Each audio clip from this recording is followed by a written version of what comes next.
The gallery's track lighting cast everything in that pretentious warm glow that screams, serious art happening here.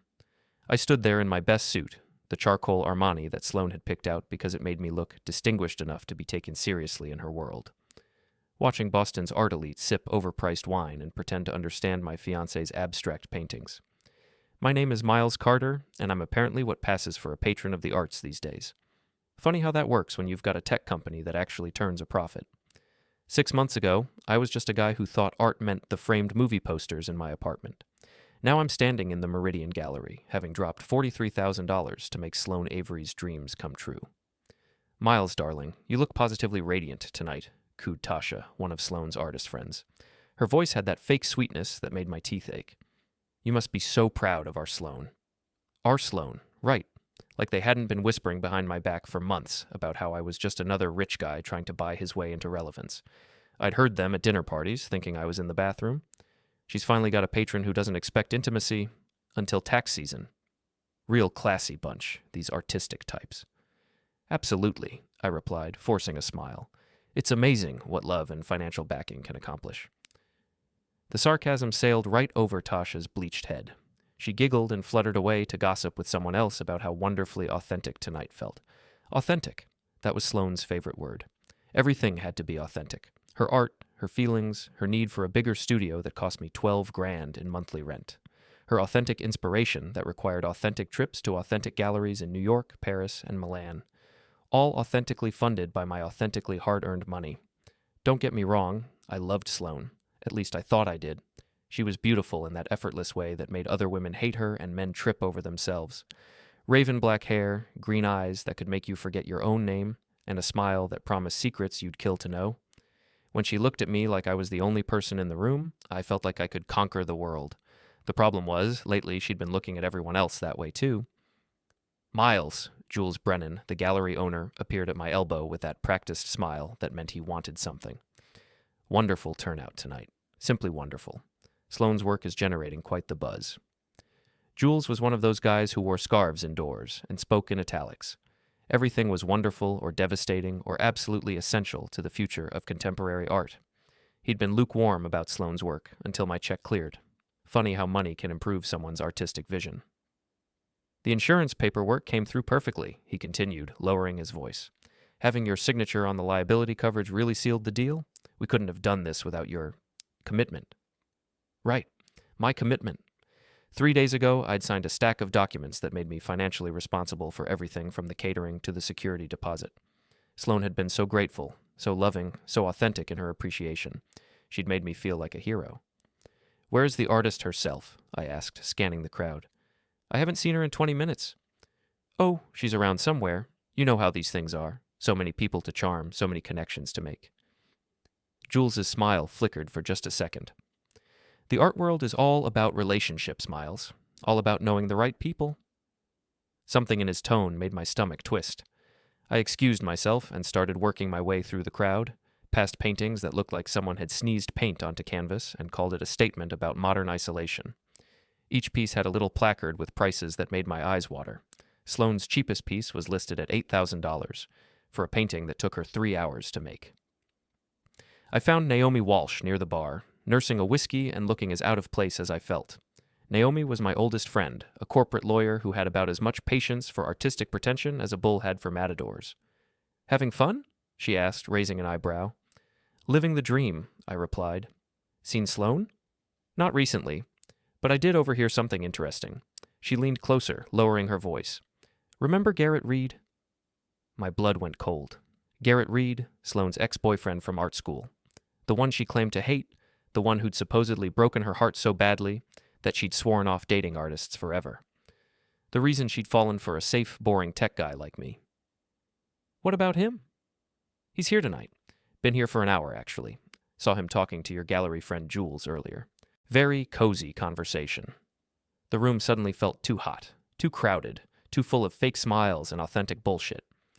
I set down my wine glass and started moving toward the back of the gallery, where a hallway led to the office and storage areas. Miles, where are you? Naomi called, but I was already pushing through the crowd. The hallway was quieter, dimmer. I could hear voices around the corner, near the emergency exit. A woman's laugh, low and intimate. A man's voice, familiar in a way that made my chest tight. I turned the corner, and there they were.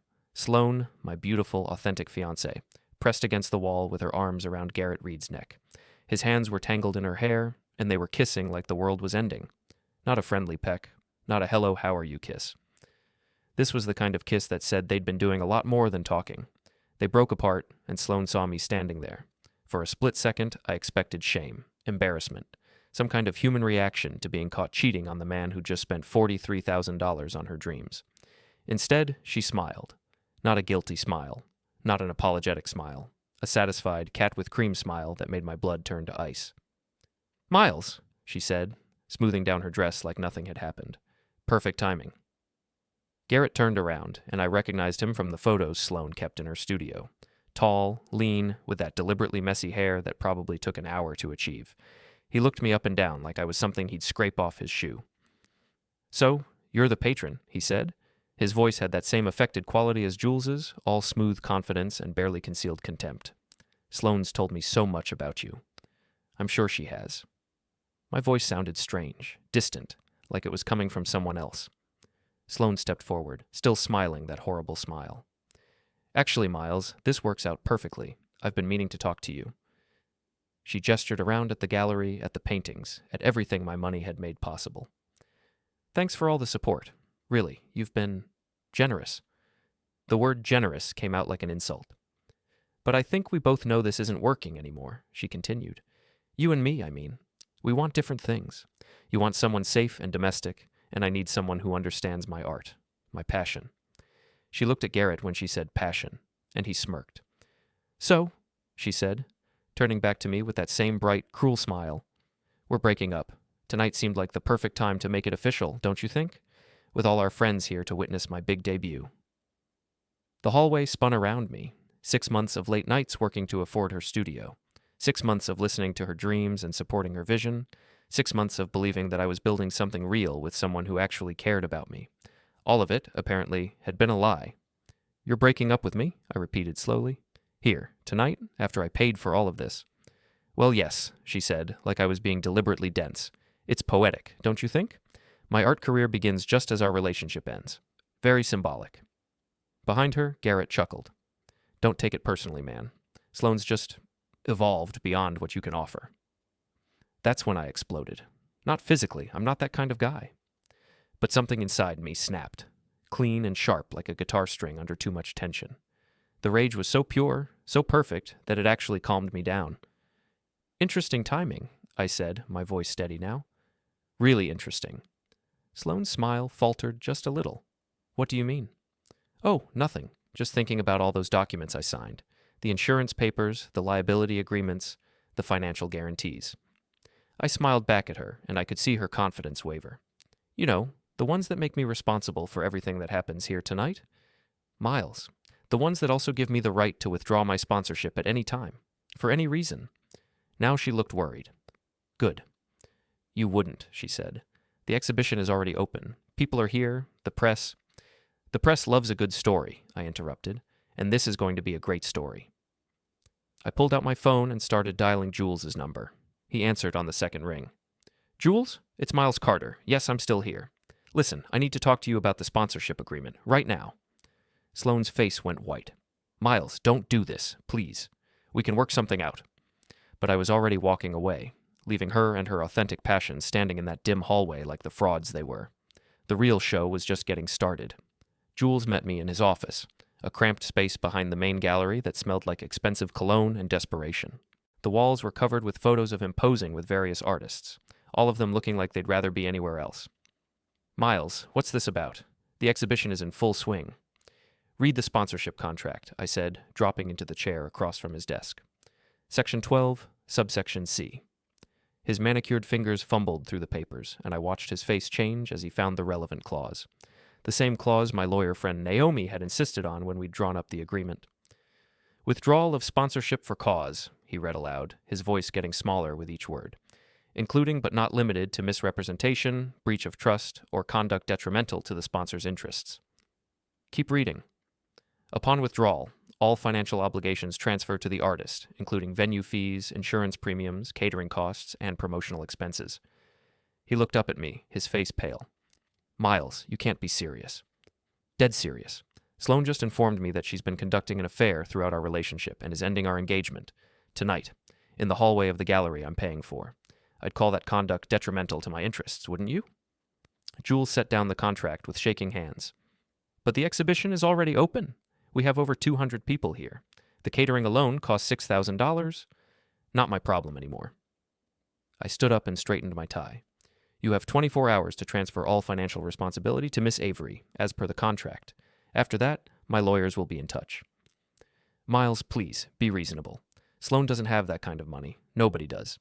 If you pull out now, we'll have to close the exhibition immediately. It'll ruin her career before it even starts. I paused at the door. Jules, can I ask you something? How long have you known Garrett Reed? The question caught him off guard. Garrett, he's been consulting for us for about 8 months. Why? And he's the one who recommended me as a sponsor for Sloane's exhibition, right? Jules nodded slowly, probably wondering where this was going. What kind of consulting fee does Garrett get for bringing in sponsors? The silence stretched between us like a taut wire. Jules's face went through several interesting color changes before settling on a sickly green. It's standard practice, he said finally. Consultants receive a percentage of any sponsorship deals they facilitate. It's perfectly legitimate. How much? 10%. $4,300. Garrett had made over $4,000 for setting me up as Sloane's sugar daddy. And now I knew why he'd been so interested in rekindling their romance. He'd literally been paid to make sure I kept writing checks. Interesting business model, I said. I wonder how your other sponsors would feel about knowing their consultant was personally profiting from their generosity. Jules went from green to gray. Miles, I think there's been a misunderstanding. No misunderstanding. Just good old-fashioned fraud. I opened the door and stepped into the hallway.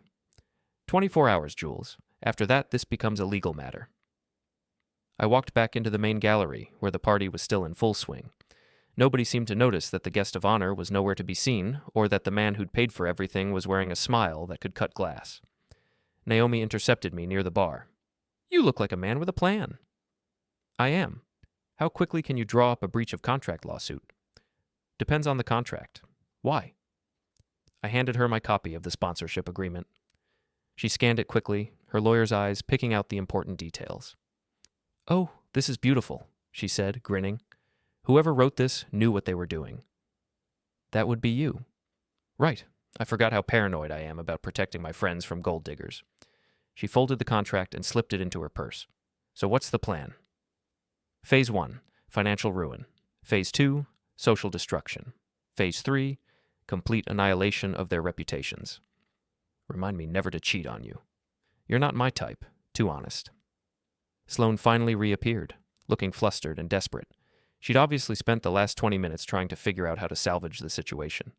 She made a beeline for me, pushing through the crowd with the determination of a woman who'd just realized she might have made a very expensive mistake. Miles, we need to talk, she said, grabbing my arm. I think we've said everything we need to say. Please. I was emotional earlier. You didn't mean to get caught, I corrected. There's a difference. Her grip tightened on my arm. Don't do this. Don't ruin everything because you're hurt. I'm not ruining anything, Sloane. I'm just declining to pay for my own humiliation. The exhibition will close tomorrow morning when Jules realizes you can't cover the costs, which you can't because you spent the last 6 months spending my money instead of earning your own. For the first time since I'd known her, Sloane looked genuinely afraid. Miles, I'll pay you back. Every penny. I just need time. Time to do what? Find another patron? Good luck with that. Word travels fast in the art world, and I'm going to make sure everyone knows exactly what kind of artist you are. I pulled out my phone and opened the voice recording app. I'd been recording our conversation since she'd grabbed my arm, another little trick Naomi had taught me. You've been recording me? Sloane's voice went shrill. Just protecting myself. You understand? It's all about authenticity. She stared at me like she was seeing a stranger, which, in a way, she was. The Miles Carter who'd been writing checks and believing lies was gone. This was the Miles Carter who'd built a tech company from nothing, who'd learned to spot liars and cheats from a mile away, who'd just been playing the role of naive sugar daddy for 6 months. That performance was over. You bastard, she whispered. Probably. But I'm a bastard with lawyers, contracts, and a very good memory. I smiled at her one last time. Enjoy the party, Sloane. It's the last one you'll be having for a while. I walked away, leaving her standing there in her designer dress, the one I'd bought her, surrounded by her fake friends and authentic art. Behind me, I could hear her calling my name, but I didn't turn around. The real fun was just beginning. By morning, the Meridian Gallery looked like a crime scene. I drove by on my way to the office and saw Jules standing outside with a clipboard, directing two guys in coveralls as they loaded Sloane's paintings into a truck. A handwritten sign in the window read, "Exhibition closed due to circumstances beyond our control." Circumstances. I like that. My phone had been buzzing all night with texts from Sloane, starting with angry demands and gradually deteriorating into desperate pleas. I'd forwarded them all to Naomi, who was building quite the file for our lawsuit. The last message, sent at 3 a.m, simply read, "Please don't destroy me." Too late for that. I was in my office reviewing quarterly reports and pretending to care about profit margins when my assistant knocked on the door. "Mr. Carter, there's a Garrett Reed here to see you. He says it's urgent." I almost laughed. "Send him in." Garrett looked like he'd slept in his clothes. His deliberately messy hair was actually messy now, and there were dark circles under his eyes. He closed the door behind him and stood there for a moment, probably trying to figure out how to play this. "Miles, we need to talk." "No, we don't. But I'm curious to see what you'll say, so please, continue." He sat down across from my desk, trying to project confidence he clearly didn't feel. "Look, I know you're upset about last night." "Upset?" I leaned back in my chair. "Garrett, I'm not upset. I'm impressed. You played a long game, I'll give you that. 8 months of consulting fees, building trust with Jules, positioning yourself to reconnect with your ex-girlfriend. Very professional." His face went pale. "It wasn't like that." "No? Then explain to me how it was like. Because from where I'm sitting, it looks like you identified a mark, set up the con, and collected your percentage. The only thing you didn't count on was getting caught. Sloane and I, what we have is real. What you have is a $43,000 debt and no way to pay it." I opened my laptop and turned it toward him. "Want to see something interesting?" On the screen was Garrett's LinkedIn profile. Former positions at 3 different galleries, all ending within 6 months. References that, when I'd called them this morning, had some very interesting stories to tell about missing funds and inappropriate relationships with clients. "You're a professional, Garrett. I respect that. But you picked the wrong mark this time." He stood up, trying to salvage some dignity. "You can't prove anything." "I don't have to prove anything. I just have to ask questions. Like, why did you recommend a sponsor who you knew your ex-girlfriend was dating? What kind of consulting arrangement did you have with Jules? How many other sponsors have you helped recruit?" Each question hit him like a physical blow. By the time I finished, he was gripping the back of the chair like it was the only thing keeping him upright. "The art world is smaller than you think, Garrett. By lunchtime, every gallery owner in Boston is going to know your name. By dinner, they'll know why they should avoid you. You're destroying my career." "No, you destroyed your career. I'm just making sure everyone knows about it." He left without another word, and I went back to my quarterly reports. But I couldn't concentrate. There was still too much work to do. I spent the afternoon making phone calls to collectors who'd been considering Sloane's work, to critics who'd been planning to review her exhibition, to gallery owners who might have been thinking about representing her. The conversations were always brief and polite. I never said anything directly damaging. I didn't have to. I just mentioned that there had been some complications with Sloane's debut exhibition, that there were questions about her professional conduct, that potential collectors might want to exercise caution before making any commitments. In the art world, reputation is everything, and I was systematically destroying theirs. By evening, the story had made its way onto artboston.com, the local gossip blog that covered gallery openings and cultural events. The headline read, "Debut Disaster. Rising Artists Exhibition Closes After 1 Day." The article was carefully worded to avoid libel, but it painted a clear picture of an artist who'd lost her financial backing due to personal complications and a consultant who'd been relieved of his duties at the Meridian Gallery. My phone rang. Sloane. "You're destroying my life," she said without preamble. "I'm not doing anything. I'm just declining to subsidize your career." "The article? What about it?" I didn't write it. I didn't even talk to the reporter. But news travels fast when a $43,000 exhibition closes after 1 day. "Miles, please, I made a mistake. I was confused, emotional. You were calculating. There's a difference. I'll leave Garrett. I'll do whatever you want. Just please don't destroy everything I've worked for." For a moment, I almost felt sorry for her. Almost. Then I remembered her smile in that hallway, the satisfied look on her face when she'd thanked me for my support. Sloane, you didn't work for any of this. I paid for it. All of it. Your studio, your supplies, your living expenses, while you focused on your art. The only thing you worked for was finding a better meal ticket. That's not true, isn't it? When's the last time you sold a painting to someone who wasn't connected to me? When's the last time you earned $1 that didn't come from my wallet? Silence. That's what I thought, I said. Good luck with your authentic artistic journey, Sloane. I hope it's everything you dreamed it would be. I hung up and poured myself a scotch. Outside my apartment window, Boston sparkled in the evening light, full of possibilities and new beginnings. For me, anyway. 3 weeks later, I was having lunch at Mistral when I spotted Garrett's Tesla in the parking garage. Shiny black Model S, vanity plate that read ARTL VR. Even his license plate was pretentious. I'd been following his social media posts, watching his increasingly desperate attempts to rebuild his reputation. Gallery visits, where he wasn't quite welcome anymore. Networking events, where conversations died when he approached. The slow, grinding destruction of a career built on manipulation and kickbacks. But it wasn't enough. Not nearly enough. I finished my lunch, paid the check, and took a walk through the garage. Security cameras covered most of the area, but there was a blind spot near the stairwell. A little architectural oversight that was about to become very useful. The Tesla was unlocked. Of course it was. Garrett was the kind of guy who thought rules were for other people, that his charm would protect him from consequences. I popped the hood and located the air intake for the climate control system. Then I pulled out the bag of raw shrimp I'd bought from the fish market that morning. 20 pounds of the freshest shellfish Boston had to offer, about to become the gift that kept on giving. I stuffed handful after handful of shrimp into every crevice I could find. Air vents, under the seats, in the glove compartment. The smell would start subtle, just a hint of something off. But in a few days, when the heat really got to work on them, Garrett's precious Tesla would become a mobile seafood nightmare. For good measure, I used my keys to scratch "Home Wrecker" into the paint on the driver's side door. Deep, ugly letters that would cost thousands to repair. Then I pulled out my phone and recorded a quick video of my handiwork, making sure to get the license plate and the scratched door in the same shot. Performance art, I said to the camera. A collaborative piece about authenticity and consequences. The artist explores themes of betrayal, justice, and the lingering smell of rotting crustaceans. I posted it to the neighborhood app with the caption, "Found this interesting installation in the Mistral parking garage. Very avant-garde." By the time I got home, the video had been shared 43 times. 2 days later, Sloane tried to crash the opening of my new exhibition.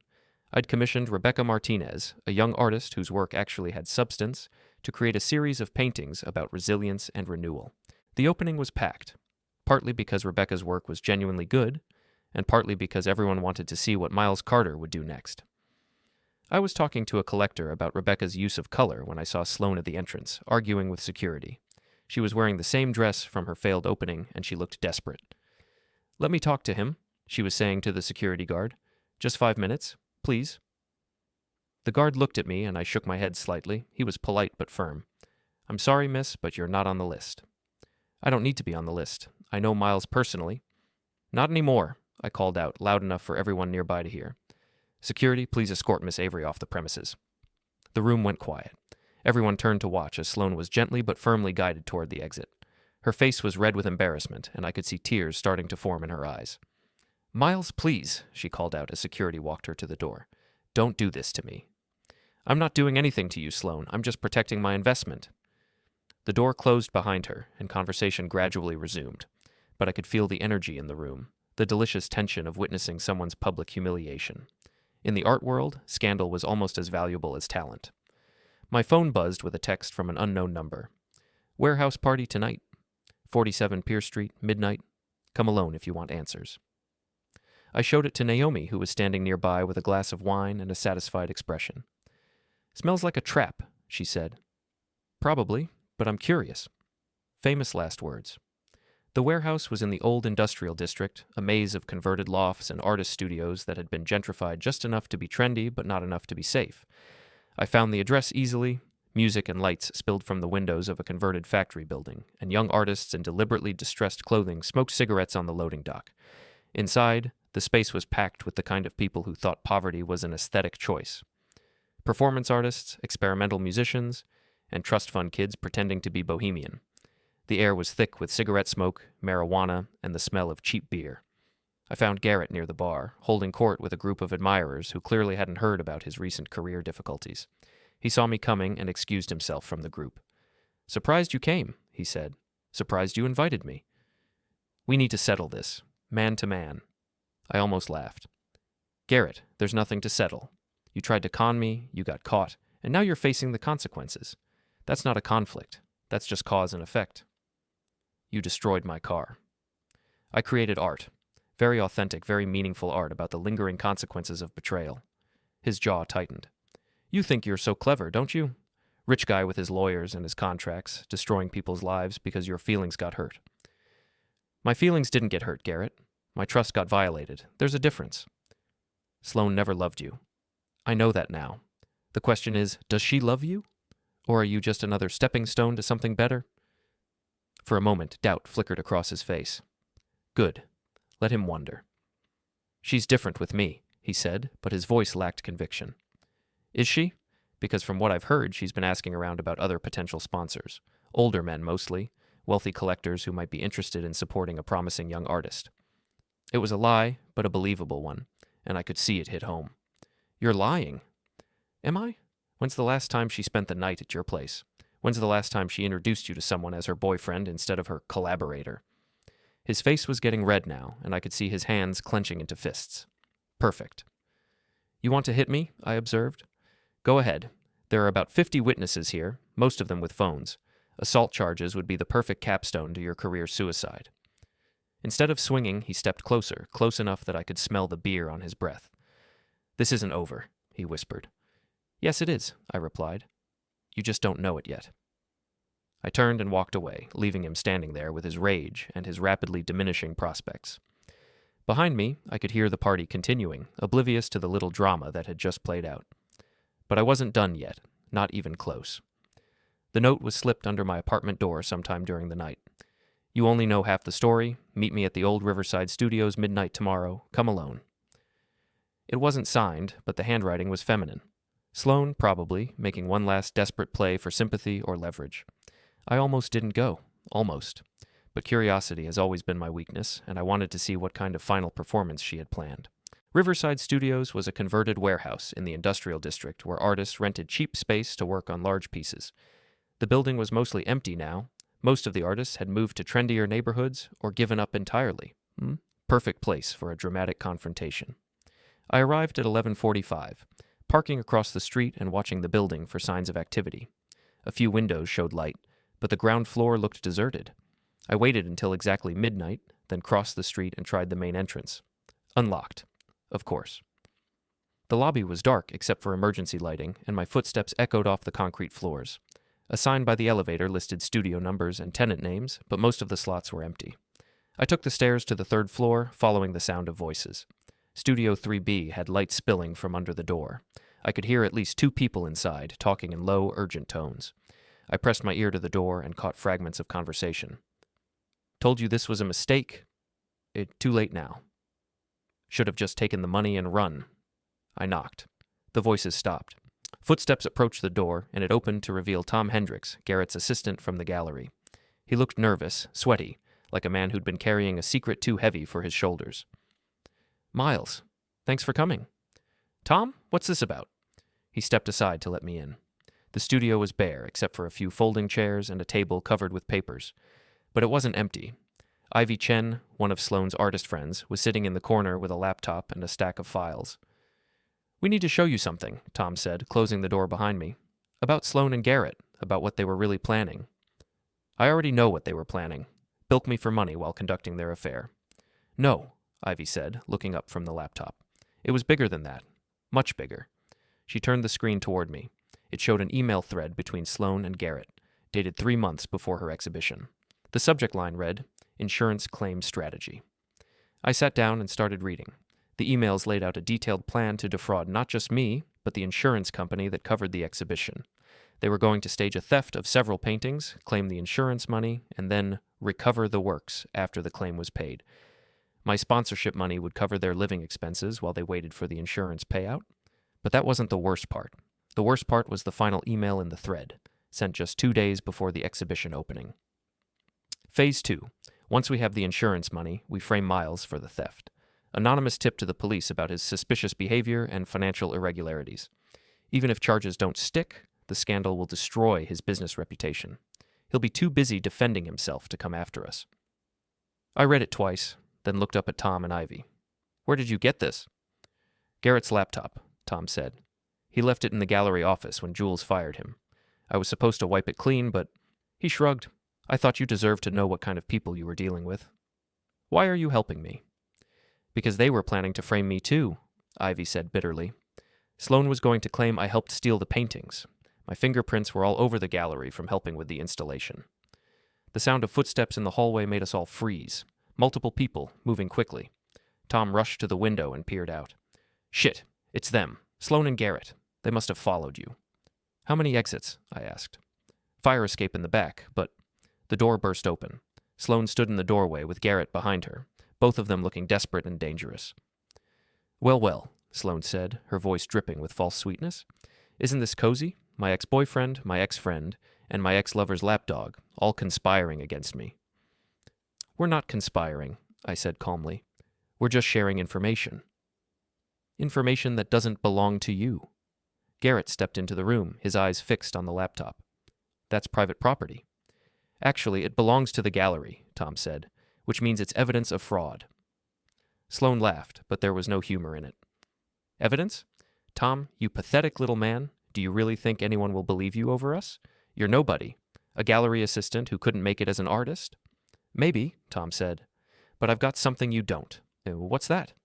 Backup files. He pulled a flash drive from his pocket. Everything. Emails, financial records, even some very interesting voice recordings from Garrett's phone. Garrett lunged for the flash drive, but Tom was faster. He tossed it to me, and I caught it reflexively. Give me that, Sloane demanded, stepping toward me. I don't think so. Miles, you don't understand. That information is taken out of context. We never actually went through with any of it. Because you got caught first. We can work this out, Garrett said, trying to project calm authority. Nobody has to get hurt here. We all just walk away. Forget this happened. Like you forgot to mention you were planning to frame me for insurance fraud? That was just talk, brainstorming. We would never have actually... Shut up, Garrett, Sloane snapped. Then she turned to me with that smile I'd once found so captivating. Miles, darling, let's be reasonable.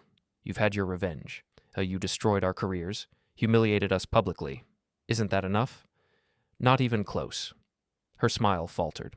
What do you want? I want you to face the consequences of your actions. Both of you. And if we don't? I held up the flash drive. Then this goes to the police, the insurance company, and every major art publication in the country. Your fraud scheme becomes public record, and you both go to prison. For a long moment, nobody moved. Then Sloane's mask finally slipped completely, revealing the cold, calculating predator underneath. You sanctimonious bastard, she hissed. You think you're so much better than us, don't you? The noble patron, betrayed by the evil artists. But you're just as pathetic as every other rich man who thinks his money can buy him love. You're right, I said. I was pathetic, but I learned. Learned what? That some people can't be saved. They can only be stopped. The sound of sirens in the distance made everyone freeze. Ivy looked at her phone and smiled. I called the police 20 minutes ago, she said. Told them about the fraud scheme, the stolen laptop, everything. They should be here any minute. Sloane and Garrett looked at each other, panic replacing anger. This isn't over, Garrett said, backing toward the door. Yes, it is, I replied. It's been over since the moment you decided to underestimate me.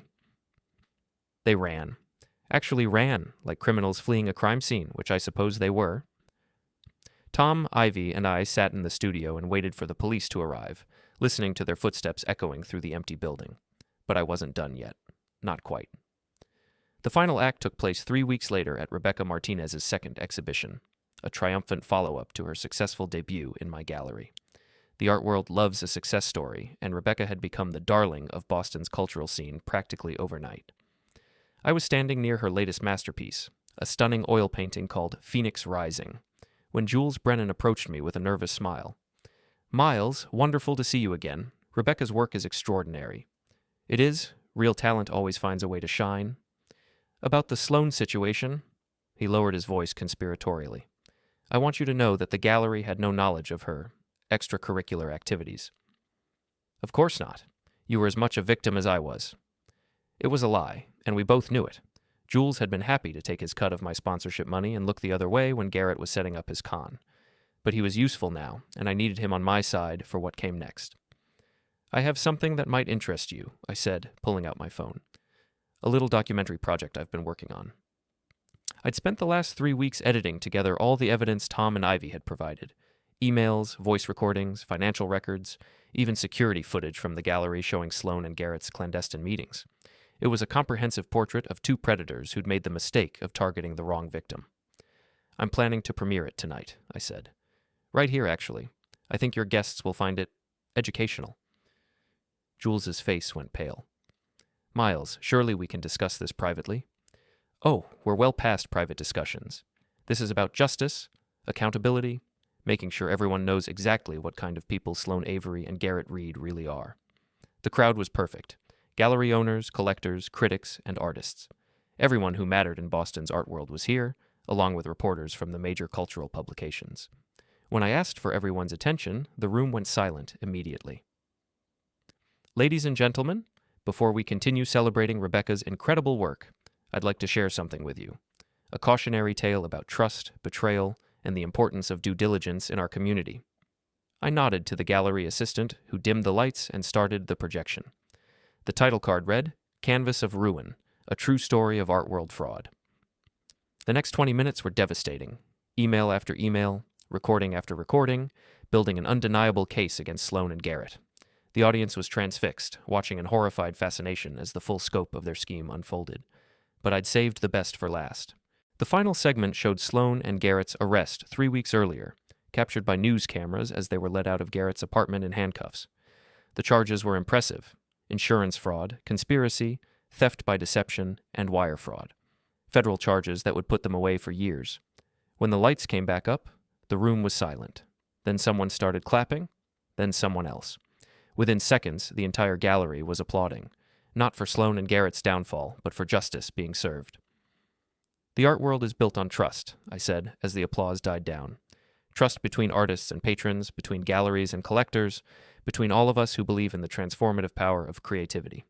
When that trust is violated, when people use our passion for art as a weapon against us, we have a responsibility to hold them accountable. More applause. I was becoming quite the public speaker. Now, I continued, let's get back to celebrating real art, created by real artists who understand the value of integrity. The party resumed, but the energy had changed. I was no longer just Miles Carter, the tech entrepreneur who'd been taken for a ride. I was Miles Carter, the patron who'd fought back and won, the man who'd turned the tables on his betrayers and served justice with a smile. Naomi appeared at my elbow with 2 glasses of champagne. Enjoying yourself? She asked. Immensely. Think they'll get the full sentence? With the evidence we provided? Absolutely. Federal prosecutors love cases this clean. And you're satisfied? Revenge complete? I looked around the gallery at the genuine art on the walls, at the real artists discussing their craft with passionate collectors. This was what the art world could be when it wasn't corrupted by predators and con artists. More than satisfied, I said. I'm vindicated. My phone buzzed with a text message. Unknown number, but I recognized the writing style immediately. You destroyed everything. I hope you're happy. I showed it to Naomi, who rolled her eyes. Prison has Wi-Fi now? Apparently. Should I respond? What would you say? I thought about it for a moment, then typed back, I didn't destroy anything. I just stopped paying for the illusion. Then I blocked the number and put my phone away. Across the gallery, Rebecca was explaining her technique to a fascinated collector. Her eyes were bright with genuine passion, her voice animated as she described the months of work that had gone into each piece. This was what authentic looked like, not the calculated manipulation I'd mistaken for love, but real dedication to craft and truth. Mr. Carter? A young woman with a notebook approached me. I'm Sarah Chen from Art Boston. Could I get a quote about tonight's presentation? Of course. What would you like to know? How does it feel to have turned the tables so completely on the people who tried to defraud you? I considered the question. How did it feel? Satisfying, certainly. Vindicating, absolutely. But more than that, it felt like justice. Real justice, served cold and comprehensive. It feels like the end of a very expensive education, I said finally. I learned that trust is earned, not bought. That authenticity can't be faked indefinitely. and that sometimes the best way to support real artists is to expose the fake ones. She scribbled notes furiously. Any advice for other patrons who might find themselves in similar situations? Do your due diligence, ask questions, and never, ever sign anything without reading the fine print. I smiled. Also, keep good records. You never know when you might need them. The reporter thanked me and moved on to interview Rebecca. I stood there for a moment, watching the genuine interactions happening all around me. Artists and collectors connecting over shared passion. Gallery owners facilitating real relationships between creators and patrons. Critics engaging with work that had substance and meaning. This was what I'd thought I was buying into 6 months ago. This was what Sloane and Garrett had tried to counterfeit with their scheme. But authenticity can't be manufactured, and truth has a way of surfacing eventually. My phone rang. Naomi. "Turn on Channel 7, she said. "You're about to be famous."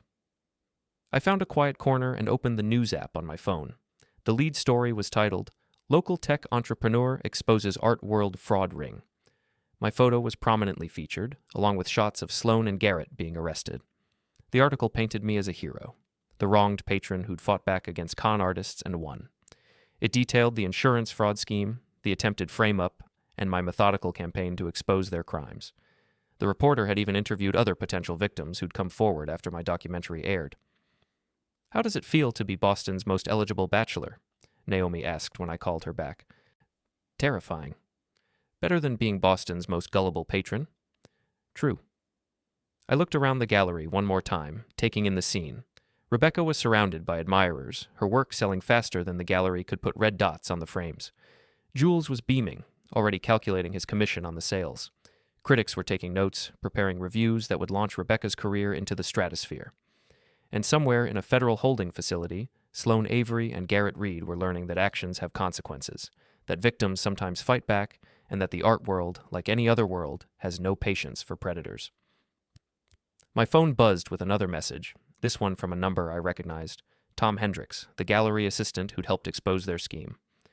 "Saw the news, congratulations, justice served." I typed back, "Justice served cold, the best kind."